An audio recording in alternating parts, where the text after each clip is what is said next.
For select iOS and Android beta testers, WhatsApp is currently formally testing communications with yourself. WhatsApp is now sending out messages with oneself to a small number of beta users as part of a test. Notably, the ability to send messages to yourself has always existed. Users must click WhatsApp to launch it on WhatsApp for Android in order to do this. With significant improvements, WhatsApp is upgrading its user interface.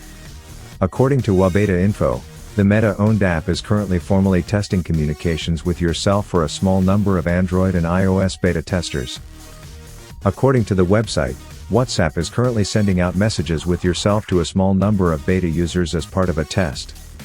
Notably, sending messages to oneself has already been conceivable. To open it on WhatsApp for Android, users must utilize the Click to WhatsApp feature. Additionally, according to certain beta users, messages within the chat are better synced with their personal phone numbers.